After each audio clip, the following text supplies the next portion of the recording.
Assalamualaikum warahmatullahi wabarakatuh. Waalaikumsalam warahmatullahi wabarakatuh. Alhamdulillah Rabbil Alamin. Pada kesempatan pagi hari ini kita masih dapat melaksanakan pembelajaran yaitu mengenai proses manajemen risiko. Salawat serta salam, marilah kita sanjungan kepada Nabi kita Muhammad Sallallahu Alaihi Wasallam sebagai pelita alam yang telah membawa perubahan besar dalam tatanan kehidupan manusia. Eh, Pada pagi hari ini kita akan membahas terkait dengan proses penerapan dari manajemen risiko bisnis di sini. Dari gambar di samping ini, dalam proses manajemen risiko tentunya ada namanya identifikasi risiko yang pertama. Jadi, identifikasi risiko ini adalah kita menentukan dulu atau menentukan terlebih dahulu mana saja risiko-risiko yang dapat ditanggulangi, yang dapat dipindahkan atau tidak dapat ditanggulangi atau harus dihindari. Ketika tiga hal itu sudah terpenuhi, maka kita akan dapat menentukan strategi yang terbaiknya apa. Yang kedua adalah analisa dan pengukuran dampak.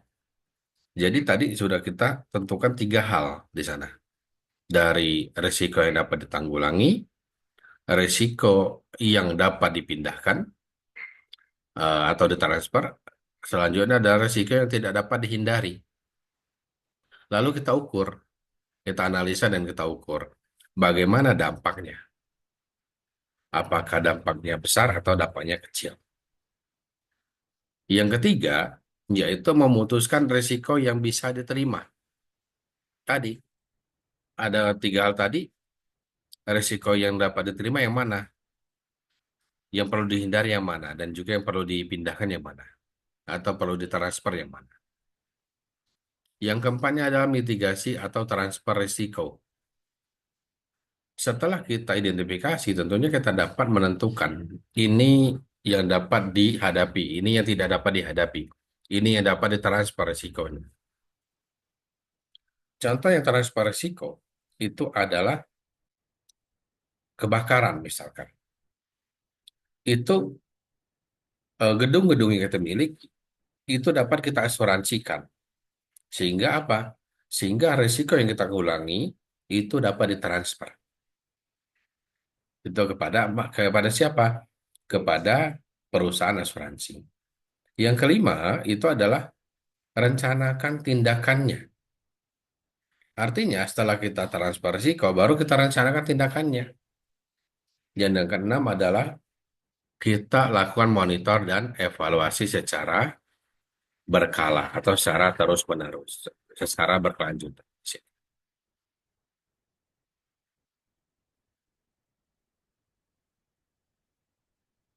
Di dalam risiko sendiri atau manajemen risiko, kita dapat terjemahkan bahwa manajemen risiko itu adalah mengidentifikasi dan mengelola risiko. Artinya, kita menentukan risiko-risikonya itu kita kelompokkan, lalu kita kelola risiko-risiko tersebut. Tujuannya tentunya meminimalkan dampak negatif dan memaksimalkan peluang. Artinya apa?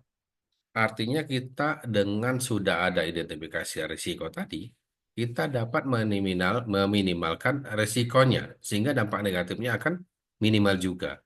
Dan tentunya ketika risikonya sudah minimal, maka kita dapat memaksimalkan peluang yang ada. Itu. Penting karena menjaga stabilitas proyek dan memastikan kepatuhan hukum. Ini adalah eh, menjaga stabilitas suatu perusahaan ketika kita sudah identifikasi risikonya dan juga risiko-risiko yang terjadi itu apakah melanggar hukum atau tidak. Kalau melanggar hukum maka lebih baik kita hindari, tetapi ketika tidak melanggar hukum bisa dilaksanakan.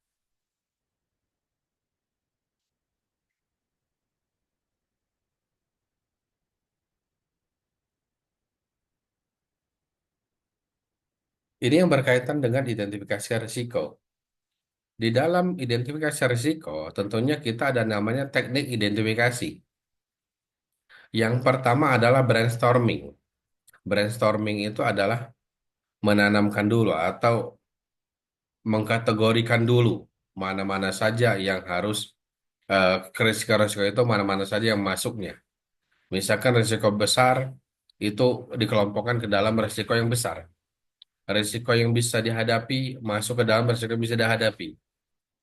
Itu adalah brainstormingnya atau membentuk pemahaman di dalam pikiran kita bahwa risiko ini bisa dihadapi, risiko ini tidak bisa dihadapi, dan risiko ini bisa ditransfer. Yang selanjutnya adalah checklist. Ketika kita sudah melakukan pemahaman, tentunya kita harus men-checklist. Misalkan begini, misalkan dari beberapa kelompok tadi, kita dapat men-checklist dia masuk ke dalam kategori apa. Kategori bisa dihadapi, tidak bisa dihadapi, atau ditransfer. Itu checklist namanya. Yang ketiganya adalah analisis SWOT. Ketika kita sudah melakukan identifikasi risiko, tentunya kita harus melakukan analisis, yaitu boleh SWOT, boleh TOWS. Jadi kalau SWOT berarti kita kekuatan kita dulu yang dinilai, yang dianalisis, kekuatannya bagaimana, kelemahannya bagaimana, peluangnya bagaimana, lalu tantangannya bagaimana, ancamannya. Tapi kebanyakan para ahli saat ini dia lebih mengedepankan ketika berkaitan dengan resiko, dia lebih mengedepankan kepada TOWS atau TOWS, bukan SWOT. TOWS itu artinya mereka lebih memandang bahwa ancaman itu akan datang. Jadi mereka lebih mengutamakan ancamannya dulu, mengidentifikasi ancaman-ancaman. Lalu setelah ancaman-ancaman itu, ada peluang tidak di dalam ancaman-ancaman itu. Lalu mengukur kelemahannya apa dan kekuatannya apa. Jadi dibalik, bukan dari menilai kekuatan dulu, tetapi menilai tantangannya atau ancamannya yang dinilai terlebih dahulu. Contoh risiko proyeknya tentunya ada namanya keterlambatan. Keterlambatan ini misalnya keterlambatan bahan-bahan bangunannya atau misalkan bahan-bahan yang dibutuhkan dalam suatu usaha, dalam perusahaan. Misalkan eh, kita ingin kita membeli suatu bahan pokok atau bahan baku yang rencananya seminggu kemudian datang, tetapi ada kendala di jalan dan yang datangnya bisa sampai dengan telat 2-3 hari. Itu adalah suatu risiko. Risiko apa? Yang seharusnya dengan barang-barang bahan baku itu udah datang dan apa namanya produksi berlanjut, tetapi dengan adanya jeda waktu itu, ada jedanya waktu 3 hari, maka produksi akan terhambat. Gitu. Selanjutnya adalah namanya biaya berlebih. Biaya berlebih ini juga adalah risiko. Kenapa? Seperti saat ini. Seperti saat ini, eh, ketika Donald Trump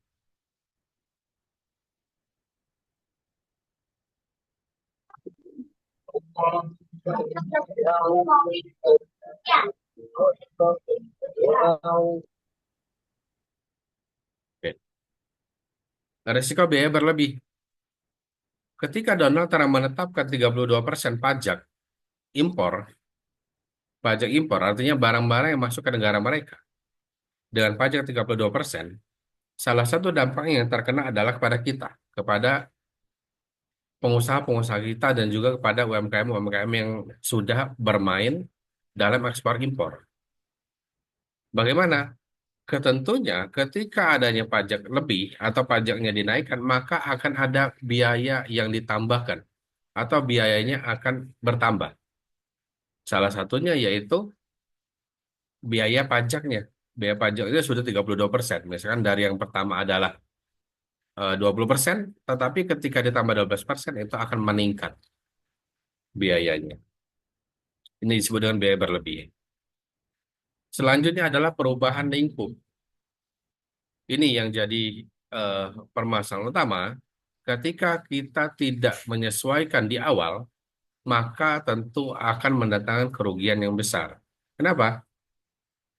Eh, Tentunya akan ada perubahan-perubahan di dalamnya. Salah satu contohnya, misalkan kita tidak menggunakan insinyur dalam menggambar denah suatu bangunan, yang dimana kesalahan sedikit saja itu akan berdampak kepada bangunannya dan tentunya akan berdampak kepada biayanya. Ini tentunya ketika adanya perubahan akan berdampak kepada penambahan biaya di sana. Dalam identifikasi risiko tentunya harus terdokumentasi. Tadi ya kita catat, kita kelompokkan mana-mana saja risiko yang bisa dihadapi, risiko yang tidak bisa dihadapi, dan juga risiko yang bisa ditransfer. Jadi semua harus terdokumentasi. Setelah terdokumentasi, tentunya kita bisa menentukan strategi-strategi apa saja atau solusi-solusi apa saja yang dapat menanggulangi risiko tersebut.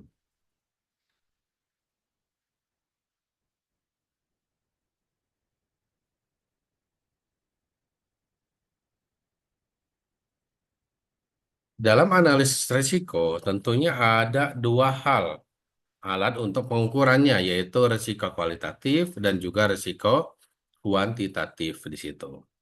Di sini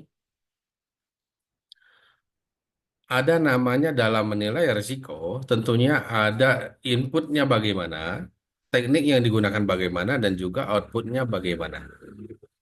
Di dalam input tentunya ada namanya aset proses organisasi, lalu pernyataan ruang lingkupnya, rencana manajemen risiko, dan juga daftar risiko. Jadi input pertama itu ada aset organisasi apa saja, lalu ruang lingkupnya bagaimana, ruang lingkupnya masuk ke kategori apa saja. Rencana manajemen risiko bagaimana, lalu daftar risikonya, daftar risiko yang lama. Yang keduanya adalah teknik. Setelah input ada teknik di sini. Di sini tentunya ada penilaian probabilitas dan dampak risikonya. Artinya di sini penilaian peluangnya dan juga dampak risikonya bagaimana. Lalu selanjutnya adalah buat matrik probabilitas dan dampaknya. Buat matrik peluangnya dan dampak yang didapatkan. Lalu penilaian mutu data risiko. Jadi ada namanya setelah ada matrik itu dapat dinilai mutunya apakah eh, baik atau tidak mutunya. Selanjutnya ada namanya kategorisasi risiko. Ya tadi ya kita kelompok-kelompokkan. Lalu penilaian urgensi risiko. Dalam teknik penilaian urgensi risiko tentunya kita harus mengelompokkan mana risiko yang terlebih dahulu dapat ditanggulangi. Mana risiko yang terlebih dahulu dapat dihindari atau risiko-risiko yang tidak dapat dihadapi. Gitu. Selanjutnya ada namanya outputnya. Setelah adanya input, adanya penilaian atau tekniknya di sini, ada namanya outputnya. Outputnya apa? Outputnya tentunya daftar risiko yang terbaru, yaitu daftar risiko yang update di sini. Ada yang tanyakan Dari Debbie belum ada Bapak. dari Bu Rini? Alhamdulillah belum ada juga Pak. Bu Cukup. Rini dari mana? Belum kenalan kita Bu ya? Iya, iya Pak. Saya apa Pak bergabung di UMI itu di RVL ya Bapak ya. Betul. Ya Boleh apa tuh dibuka namanya? kameranya Bu, biar kita Boleh bisa Bapak. kenal. Boleh Bapak. Sebentar.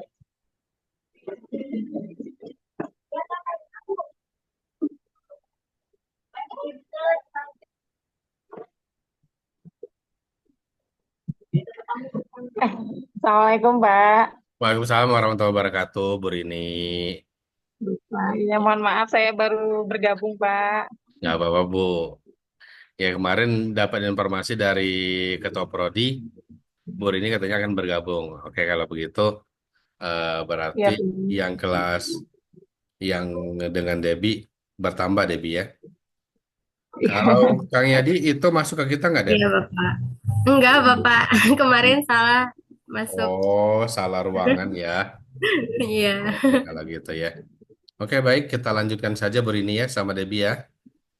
Iya, Ya, Bapak. Pak. Debbie izin off-cam ya, Bapak, sebelumnya. Oke, siap. Oke ya. Oke, Aku kita perlu lanjut ya. izin ya, Bu. Boleh, boleh, boleh. Oke, kita lanjut ya. Tadi ada namanya analisis risiko secara kualitatif. Kualitatif itu tentunya akan mendatangkan namanya daftar risiko yang terbaru. Dalam penelitian pun sama, ada kualitatif, ada kuantitatif, ada mixed method, itu semua adalah eh, alat analisisnya.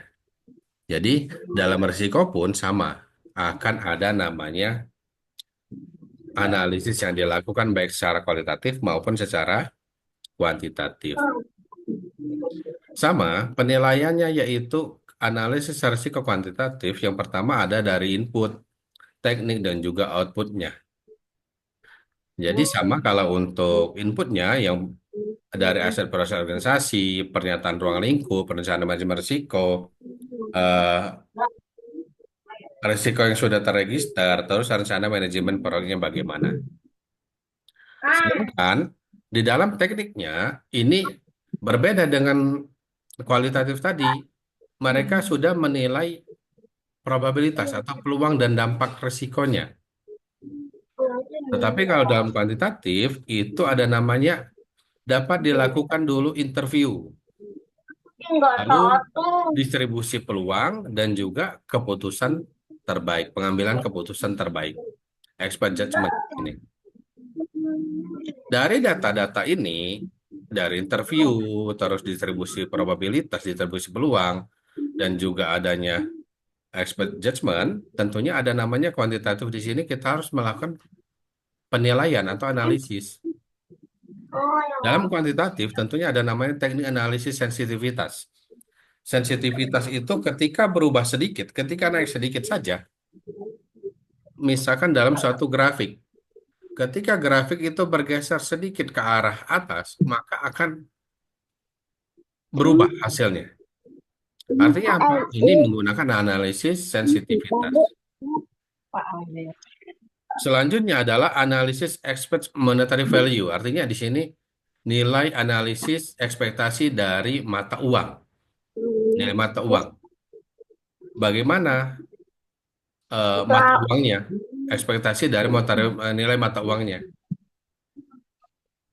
Kenapa kita dapat mengetahui inflasi? Kenapa mata uang sekarang harganya seperti 100.000 bukan seperti 100.000? Itu ada namanya di sini analisis ekspektasi monetary value. Artinya apa? Artinya di sana berapa nilai mata uang sesungguhnya. Ketika mengalami inflasi, tentunya ada namanya pengurangan nilai mata uang. Nilainya betul 100.000, tapi manfaat mata uang tentunya akan berkurang. Ini disebut dengan analisis expert monetary value. Selanjutnya ada namanya pohon keputusan. Pohon keputusan ini artinya adalah kita sudah mengkategorikan, tadi sudah dikategorikan, lalu diambillah keputusan-keputusan. Misalkan risiko A, keputusan seperti apa. Risiko B, keputusan seperti apa. Risiko C, seperti apa keputusannya. Lalu bentuk modeling dan simulasikan. Di sini ada namanya model-model yang ditentukan. Misalkan modelnya risiko rendah ini seperti apa modelnya. Dan simulasinya adalah kita mencari solusi-solusi terbaik. Secara outputnya, tentunya ada namanya analisis peluang dari proyek tersebut. Analisis probabilistik proyek. Selanjutnya adalah peluang mencapai tujuan biaya dan waktu. Artinya di sini peluang mencapai tujuan dengan biaya dan waktu yang lebih baik atau lebih singkat atau lebih terarah. Selanjutnya, daftar prioritas risiko terkuantifikasi. Artinya, daftar risiko-risiko itu sudah, daftar risiko yang prioritas sudah terdata dengan baik.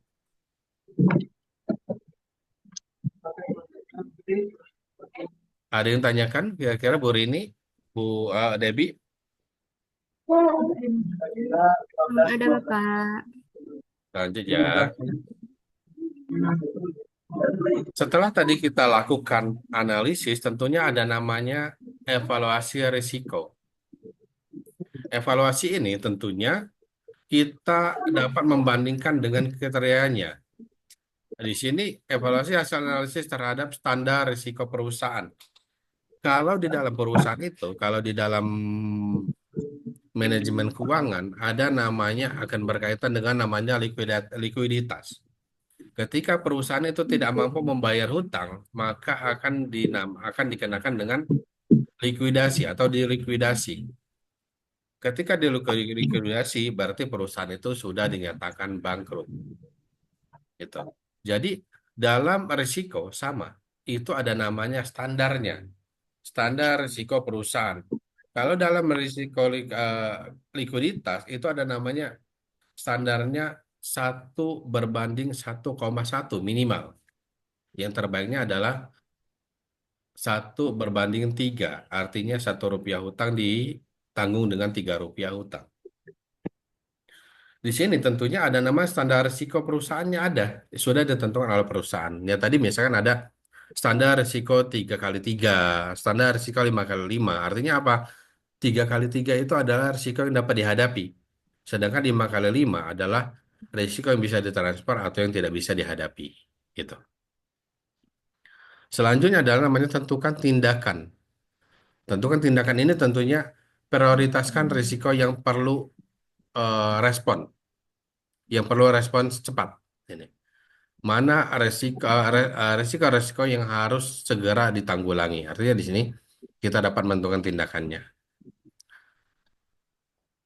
Selanjutnya adalah klasifikasi risiko, yaitu mengelompokkan sesuai tingkat urgensi dalam pengelolaan yang tepat. Jadi mana dulu yang lebih urgent, mana dulu yang lebih urgent dari risiko-risiko yang sudah diklasifikasikan tadi.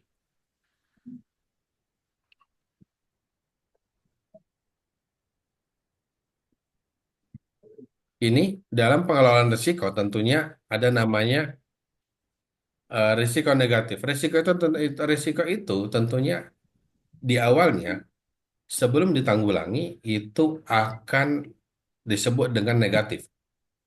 Makanya di sini disebut dengan risiko negatif. Artinya apa?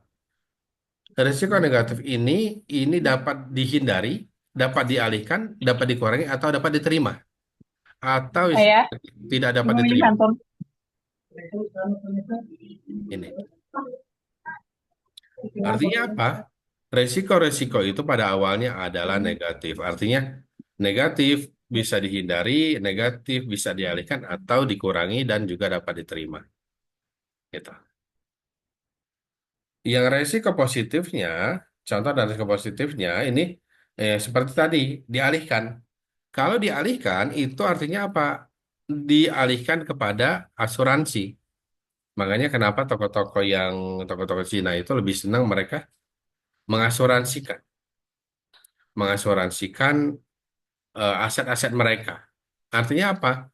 Mereka mentransfer atau mengalihkan dari risiko negatif kepada risiko positif. Selanjutnya adalah mitigasi atau mengurangi. Mengurangi dengan perencanaan yang baik di sini. Jadi, artinya apa? Ketika sudah dikurangi, tentunya dengan solusi-solusi yang sudah terbaik. Ini. Makanya di sini, dalam pengelolaan risiko dari identifikasi, analisis, adanya evaluasi, lalu tanggapi dan tangani, lalu pantau dan laporkan. Jadi ketika pantau harusnya tentunya harus kita telusur dan tinjau risiko untuk memastikan tingkat risiko yang masih dapat diterima. Ini. Jadi 5 hal ini dalam pengelolaan risiko. Makanya tadi ada namanya eh, risiko negatif dan risiko positif. Ketika kita hindari itu akan beralih kepada risiko yang positif.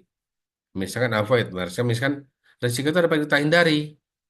Oh ini misalkan risikonya tidak mendatangkan atau dapat merugikan, maka lebih baik kita hindari. Ini. Tetapi, oh risiko ini dapat dialihkan kepada perusahaan asuransi, maka boleh menggunakan atau transfer risikonya melalui asuransi. Ada yang tanyakan? Debbie, Bu Rini, ada yang tanyakan, Bu Rini? Sudah cukup jelas untuk Debbie, Bapak. Terima kasih. Oke, kita lanjut saja ya. Nama Pak, jelas. Ya nanti kalau kurang jelas, boleh di WA Bu ya, nanti ya. Di WA atau Baik, misalnya Pak. dihubungi saja Bu ya, nanti. Baik, Pak. Oke, kita lanjut. Ada namanya dalam resiko, tentunya harus sudah identifikasi, sudah ada namanya data peluang dan yang lainnya, tentunya kita harus implementasikan dari data-data tersebut. Yang pertama yaitu kita rencanakan secara detail, yaitu membuat strategi dan langkah konkret untuk menangani risikonya. Tadi kan sudah kita jabarkan bahwa ada 4 hal dari menghindari, mengalihkan, mengurangi, dan menerima. Jadi dari 4 hal tadi, kita dapat membuat strategi-strategi dan langkah konkretnya untuk menangani risiko tersebut. Selanjutnya adalah tanggung jawab. Tanggung jawab ini dalam membuat strategi ini, siapa sumber dayanya, SDM-nya yang akan menangani risiko tersebut. Kita harus tentukan siapa saja orang-orangnya. Harus membentuk tim dalam membuat atau memantau atau membuat implementasi risikonya. Dan yang ketiganya adalah pemantauan, yaitu mengawasi pelaksanaan untuk memastikan efektivitas rencana atau rencana berjalan dengan baik. Ini ada namanya evaluasi atau pemantauan. Makanya kenapa di dalam program apapun, kegiatan apapun, di akhir itu selalu ada namanya evaluasi atau pemantauan di situ. Artinya apa? Untuk menilai kegiatan itu berhasil atau tidak. Kalau dalam manajemen risiko, kebijakan yang diambil atau yang ditetapkan untuk mengatasi risiko tersebut berjalan dengan baik atau tidak.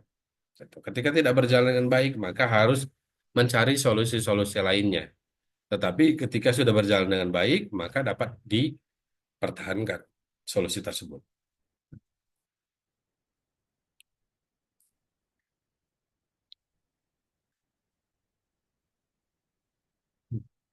Tentunya di dalam evaluasi ada namanya pengendalian. Makanya di sini ada namanya pemantauan dan pengendalian risiko. Di dalam pemantauan dan pengendalian risiko, yang pertama kita lakukan adalah pemantauan secara berkala. Ini adalah bagian dari pengendalian risiko. Jadi, pemantauan secara berkala itu dilakukan pemantauan secara terus-menerus. Selalu memonitoring risiko secara terus-menerus untuk mengantisipasi perubahannya. Yang keduanya, identifikasi risiko baru. Setelah adanya daftar risiko-risiko yang dibuat, tentunya kita harus terus memantau apakah ada risiko baru, tidak di dalamnya. Kalau ada risiko baru, maka kita catat kembali. Gitu. Yang ketiganya adalah evaluasi tindakan. Evaluasi tindakan ini tentunya mengukur efektivitas dengan langkah pengendalian risiko yang diterapkan. Artinya apa? Ukur efektivitasnya. Efektif tidak solusinya. Misalkan tadi monitoring risikonya sudah berjalan dengan baik. Solusi-solusi yang diterapkan sudah berjalan dengan baik. Tetapi ketika dievaluasi itu berjalan dengan baiknya berapa persen. Makanya kita perlu mengukur efektivitasnya.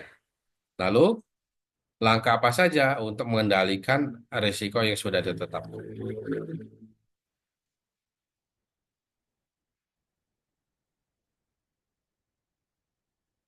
Selanjutnya adalah komunikasi risiko. Jadi dalam menghadapi suatu risiko, kita harus selalu mengkomunikasikan kepada semua tim dalam Departemen Penanggulangan Risiko. Tentunya ada namanya komunikasi efektif di sini. Komunikasi risiko dengan jelas dan tepat waktu. Jadi, daftar-daftar risiko tadi dapat kita komunikasikan kepada tim dan juga kepada atasan yang memimpin di situ. Dijelaskan komunikasikan dengan jelas risiko-risiko yang dihadapi, risiko yang dapat diterima, risiko yang dapat dihindari, risiko yang dapat ditransfer dan juga risiko yang lainnya. Gitu. Yang keduanya yaitu stakeholder. Jadi di dalam komunikasi risiko ini tentunya kita harus melibatkan stakeholder. Ada namanya stakeholder, ada namanya shareholder. Stakeholder ini berarti adalah orang-orang yang terlibat dalam perusahaan. Kalau shareholder itu hanya pemegang saham saja. Kalau stakeholder adalah orang-orang yang terlibat di dalam perusahaan.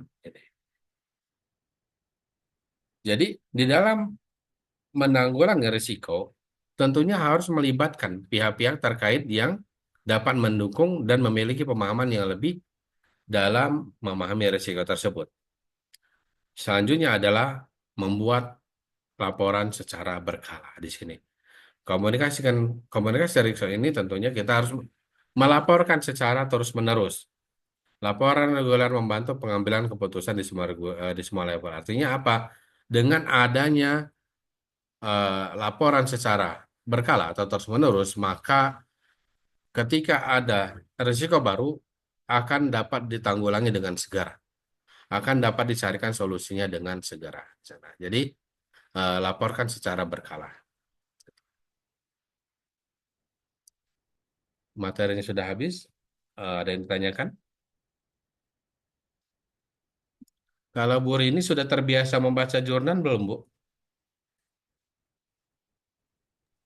Gimana Pak? Sudah terbiasa membaca artikel? Membaca Pak, tapi belum sering Pak saya membaca jurnal. Membaca jurnal, Bu ya. Gitu. Iya, iya. Kalau saya biasanya suka Oh, tugas-tugasnya itu suka menyuruh untuk mereview jurnal. oh, iya Bapak, baik. Jadi Yang dikirimkan di grup itu kan ya Bapak jurnalnya. betul. Jadi itu Iya, adalah Bapak. itu adalah panduannya, panduannya. Iya, Bapak. Iya, saya itu kemarin belum sempat itu barusan saya share dulu di apa namanya di handphone yang sebelahnya. Makanya saya ini buka, Pak. Oh, gitu Bu ya. Iya, Jadi Bapak. kalau cara cari jurnalnya sudah bisa Bu? Iya, Pak. Sudah bisa cara mencari jurnalnya? Eh, Klik aja barusan jurnalnya itu. Oh, Ibu mencarinya di mana, Bu?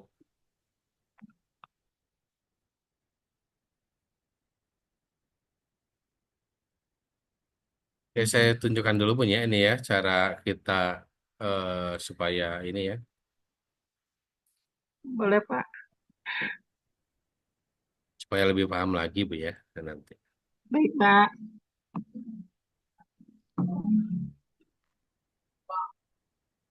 ini untuk mencari artikel itu, Bu ya, dapat kalau saya biasanya suka mencari itu melalui empat wadah jurnal, istilahnya. Yang pertama bisa dari Google Scholar, Bu ya. Baik, Pak. Google Scholar, kita tentukan saja judul yang ingin kita cari.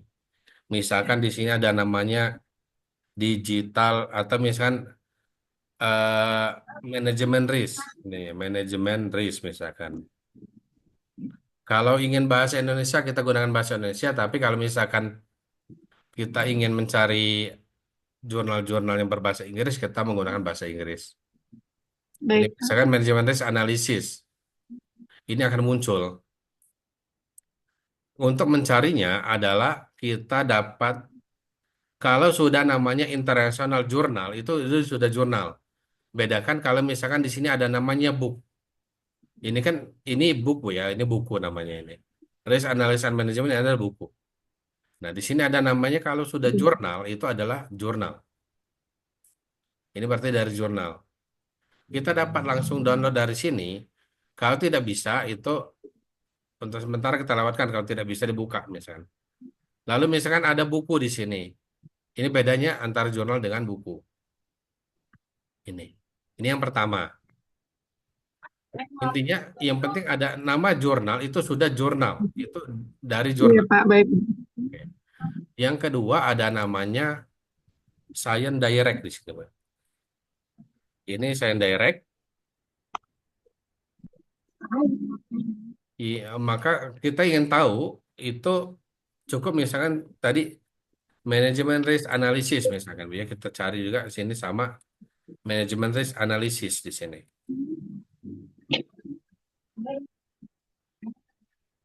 Maka akan muncul risk management analysis semua akan muncul. Kita cari yang ini Bu ya, yang ada namanya view PDF. View PDF ya Pak? Ya, kalau yang nggak ada ini berarti ini adalah yang berbayar. Oh, nah, Pak. Nah, jadi kita klik view PDF bisa kita download langsung. Iya di sini.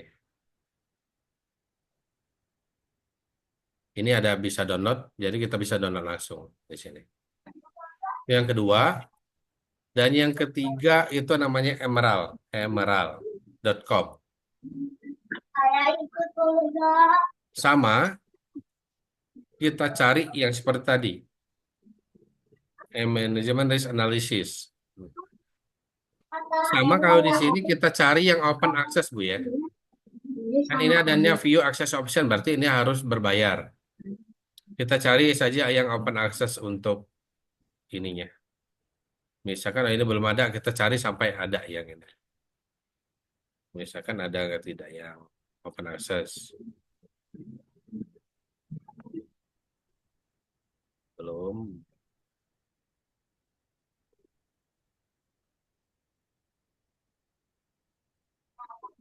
Nah, ini misalkan ada open access, Bu ya. Ini bisa kita Ya Pak. download PDF-nya langsung. Di PDF langsung bisa di-download. Ini bisa langsung di-download ya. Ini yang kedua, yang ketiga. Yang keempatnya adalah namanya Sage namanya. Ini Sage Pub namanya, Sage Pub sini. Kita klik sama seperti ini tadi kita munculkan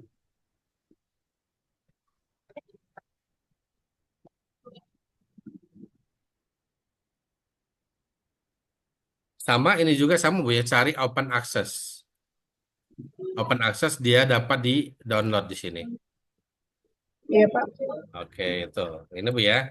Ini di sini dapat di download. Kita dapat download saja di sini namanya.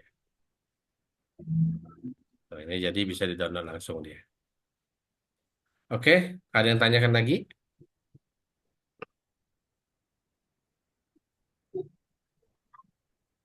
Kalau tidak ada, kita cukupkan dengan kita tutup dengan membaca hamdalah. Alhamdulillahirabbil alamin.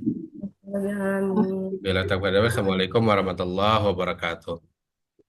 Waalaikumsalam. Waalaikumsalam warahmatullahi wabarakatuh. Terima kasih banyak Bapak. Sama-sama Depi Ibu Rini.